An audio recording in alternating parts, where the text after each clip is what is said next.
भारतीय communist party के नेताओं द्वारा नगर के सोआ बाबू चौक पर वित्त मंत्री निर्मला सीतारमण का किया गया पुतला दहन। आपको बता दें कि आज नगर के सोआ बाबू चौक पर भारतीय कम्युनिस्ट पार्टी के नेताओं द्वारा वित्त मंत्री निर्मला सीतारमण का पुतला दहन किया गया।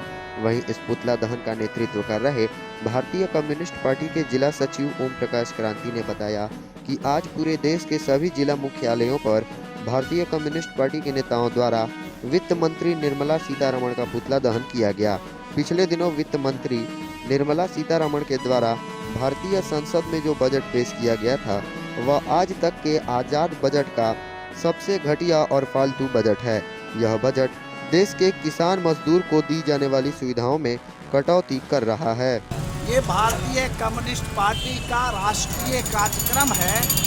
आज पूरे देश के जिला मुख्यालयों में वित्त मंत्री का पुतला दहन किया जा रहा है, क्योंकि पिछले दिनों उनके द्वारा भारतीय संसद में जो बजट पेश किया गया वो बजट आज तक के आज़ाद भारत में जितने बजट पेश हुए हैं उन तमाम बजटों की तुलना में घटिया फालतू बजट है, जो किसान मजदूरों के सुविधा में कटौती तो करता ही है, लेकिन इस देश की सबसे बड़ी महत्वाकांक्षी योजना मनरेगा योजना, जिसको शुरू कराने में इस देश के कम्युनिस्टों की बहुत बड़ी भूमिका रही।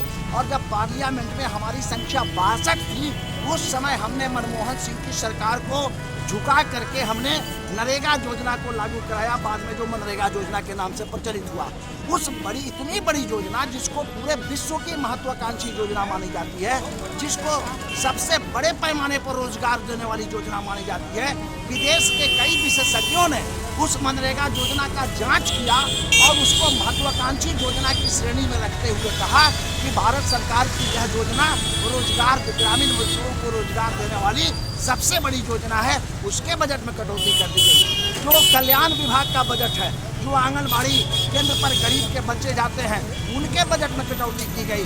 जो शिक्षा पर बजट था उसमें कटौती की गई। स्वास्थ्य के बजट में बड़े पैमाने पर कटौती की गई और कृषि यंत्रों और कृषि के खाद पर जो सब्सिडी मिलता था उसके बजट में कटौती की गई। इसलिए भारतीय कम्युनिस्ट पार्टी इस बजट को किसान मजदूर छात्र नौजवान महिला विरोधी तो मानती ही है, साथ ही साथ इसको देश विरोधी बजट भी मानती है।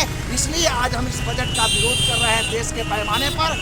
और दूसरी तरफ जो हिडेनबर्ग का रिपोर्ट आया, जिसमें उसने अडानी के ऊपर शेयरों का हेराफेरी करने और कृत्रिम तरीके से शेयरों की कीमत बढ़ा करके और सरकारी और गैर सरकारी कंपनियों को लूटने का जो काम किया, वो जो खुलासा हुआ, उसकी जांच भारत सरकार नहीं करा रही है। आज हम वित्त मंत्री का पुतला दहन करके हम भारत सरकार से मांग करते हैं कि तुम ईडी से जांच मत कराओ, तुम सीबीआई से जांच मत कराओ, लेकिन ज्वाइंट पार्लियामेंट्री कमेटी बना करके उसकी जांच कराओ, ताकि दूध का दूध पानी का पानी हो सके।